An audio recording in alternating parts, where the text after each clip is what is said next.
Hi, and here's your host, Mike, and welcome to my laboratory. You ever have a really crummy day at work like I had today? Where everything just seemed to go wrong and suck really bad no matter what you did?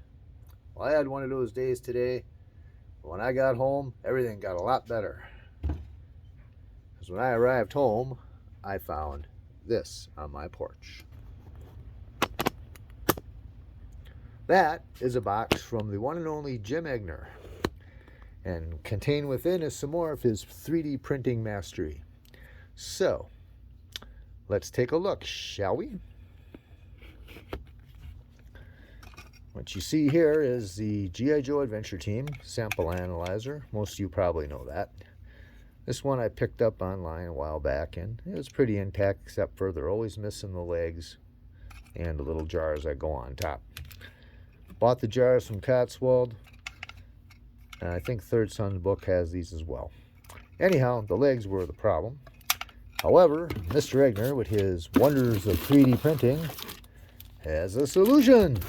Yes, we have 3D printed sample analyzer legs. And now my sample analyzer will be complete. Let's take a closer look. Now, let's see. This is pretty typical of Jim's work and typical of most other 3D printed accessories. You got those lines on them. I don't know why that is. Must be because it's a filament that they're printed with. But anyhow, pretty darn good. Let's take a look and see how they fit. Let's take those out of there because I know I'm going to drop them all over the place if I don't.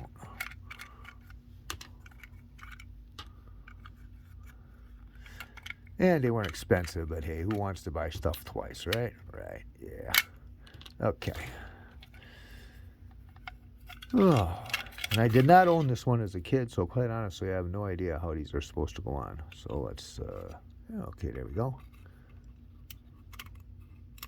There we go. Sweet. All right, cool. I'm going to do the happy dance. Excellent. Thank you very much, Jim, for doing this work for the community. And I bet you're making a few bucks too, huh? Yeah. All right. Anyhow, I'll probably sand on them a little bit to smooth them out, just a touch. They fit really good. A lot of times with these 3D printed parts, you have to do a little sanding and or filing, to make things fit properly because you get the little bits of filament hanging off. But not in this case, and that's good. All right. Let me get these glasses back in here, and then I will show you what else is in the mystery box. Be right back. I'm back. Something just noticed there. Kind of looks like a karaoke machine a little bit, doesn't it?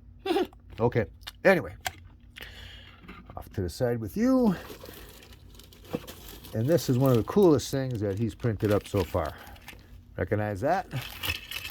Ever notice how ridiculously expensive they are online on eBay? Especially the blue one from Infiltration.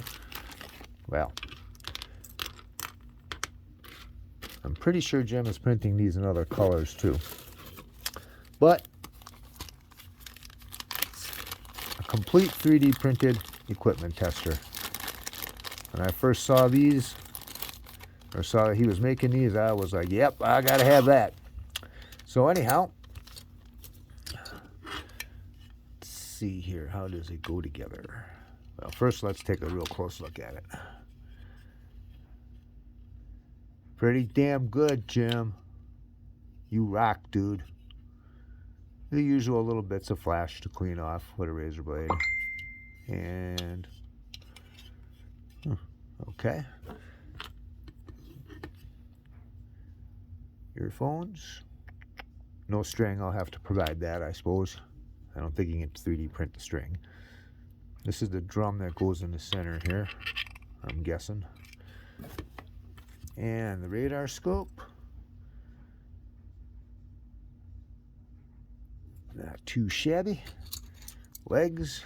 I would also say it occurs to me that if you bought a set of these legs separately, you could probably figure out a way to make some sort of stand or legs for anything, or some kind of futuristic looking table. Just a thought. And then there's the little gear crank thingy for the drum. I'm going to go ahead and I'm going to slap this together kind of halfway and just see how everything fits together and works. So we'll stick this in there. And let's see, gear must go on the worm gear on the crank. Wow, okay. Yeah, I'm a pretty smart guy sometimes. All right, and the radar scope gonna go on top. Sweet. Let's see about the legs.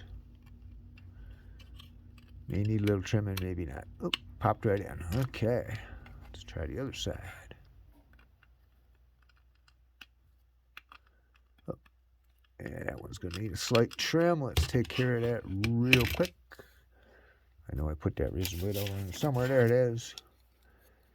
Yeah, these little pieces of flash are part of the process.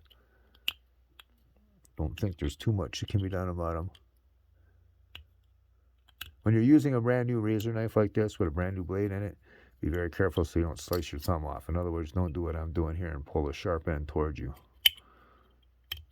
Just a little safety tip. Also, what works to do this too pretty well is some like emery cloth works to smooth things out good if you have trouble fitting pieces together.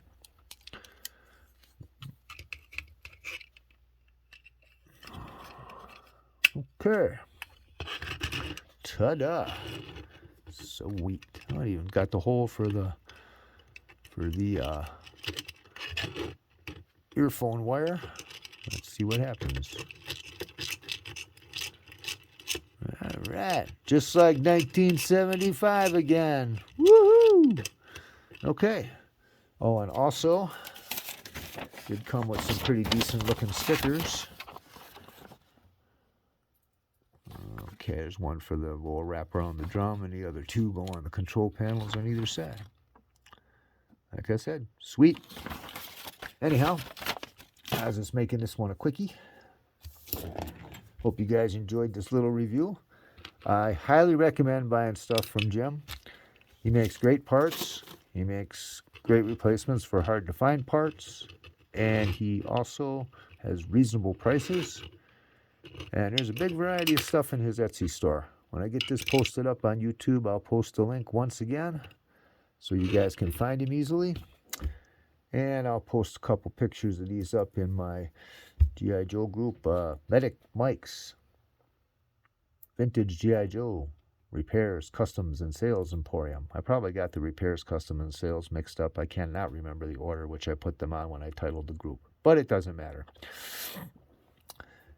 Anyhow, thanks very much for watching. I hope you enjoyed this little review. Have a great day, and have a better day at work tomorrow than I did today.